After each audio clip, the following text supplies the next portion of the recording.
Hai teman-teman, pernah sadar nggak sih kalau planet yang kita tinggalin ini sebenarnya lebih cocok disebut planet air, ya kan? Kelihatan banget kalau dari luar angkasa. Iya, jadi sekitar 71% permukaan bumi kita ini isinya air semua. Banyak banget kan? Tapi tunggu dulu, ada yang unik nih. Dari semua air itu, ternyata 97%-nya itu air asin di lautan. Nah loh, artinya air tawar yang bisa kita minum, yang kita pakai sehari-hari, itu cuma 3% aja. Dikit banget ya. Dan dari yang 3% tadi, ceritanya belum selesai. Sebagian besarnya, sekitar 2% itu beku jadi es di kutub. Jadi, kalau dihitung-hitung lagi, air yang benar-benar bisa kita pakai buat minum, mandi, buat pertanian, itu jumlahnya super kecil teman-teman. Cuma yang ada di danau, sungai, sama di bawah tanah. Nah, pertanyaannya, kita kan pakai air setiap hari, ya kan? Buat minum, masak, mandi, semuanya. Kalau dipikir-pikir, dengan jumlah yang terbatas banget gitu, kok bisa ya air di bumi ini gak habis-habis? Ini misteri yang seru banget buat dipecahin.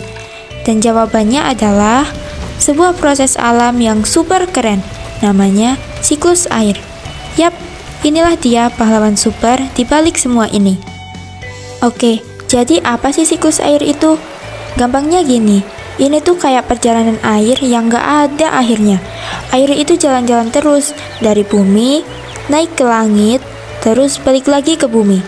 Gitu aja terus muter-muter. Nah, petualangan air ini punya 3 babak utama nih. Yuk kita ikutin bareng-bareng.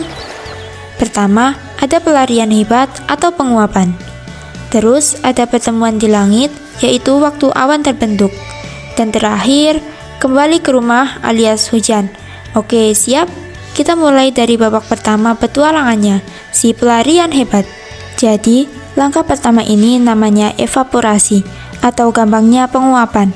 Proses ini dimulai pas panas matahari nyorot ke laut, sungai, atau danau. Nah, panasnya ini bikin air yang tadinya cair berubah jadi gas yang gak kelihatan, namanya uap air. Coba deh bayangin, matahari itu kayak punya kekuatan super yang bisa ngangkat air ke udara. Jadi, uap-uap air itu ditarik ke atas, terbang tinggi ke langit. Eits, tapi ternyata yang kabur ke langit itu bukan cuma air dari laut dan sungai loh. Tumbuhan juga ikutan, lewat proses namanya transpirasi. Mereka itu kayak bernapas gitu, dan ngeluarin uap air juga dari daun-daunnya. Keren ya? Oke, setelah semua uap air ini berhasil naik ke atas, terus ngapain? Nah, disinilah babak kedua dimulai, pertemuan di langit. Proses kumpul-kumpul ini namanya kondensasi. Jadi ceritanya gini, semakin tinggi uap air naik, udaranya kan makin dingin tuh. Nah, udara dingin ini bikin uap air yang tadinya gas berubah wujud lagi jadi titik-titik air yang super duper kecil. Ini tuh bener-bener kayak lagi ada pesta raksasa di langit. Jutaan titik air ini ngumpul bareng, gandengan tangan, dan jadilah awan-awan cantik yang sering kita lihat. Nah, pestanya udah selesai, awannya udah jadi. Terus, apa yang terjadi selanjutnya? Waktunya untuk babak terakhir, kembali ke rumah. Nama kerennya untuk proses ini tuh presipitasi. Jadi, titik-titik air di awan itu kan terus bergabung, jadi makin gede dan makin berat, sampai akhirnya si awan ini udah gak kuat lagi nampungnya. Dan ya udah, airnya jatuh deh ke bumi. Biasanya kita kenal sebagai hujan. Dan turunlah hujan. Oh ya, kalau udaranya dingin banget, bisa juga turunnya dalam bentuk salju. Nah, semua air yang jatuh ini bakal ngisi lagi sungai, danau, meresap ke tanah, dan siap-siap buat memulai petualangan baru dari awal lagi. Dari sini kita bisa lihat kan, kalau ini tuh bukan perjalanan sekali jalan, tapi sebuah siklus yang gak ada habisnya.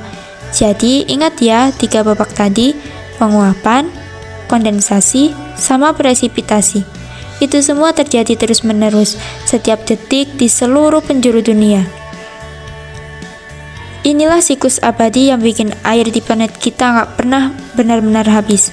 Keren banget kan? Nah, sebagai penutup, coba deh kalian bayangin, air hujan yang barusan turun di halaman rumah kalian, kira-kira sebelumnya dia pernah ada di mana ya?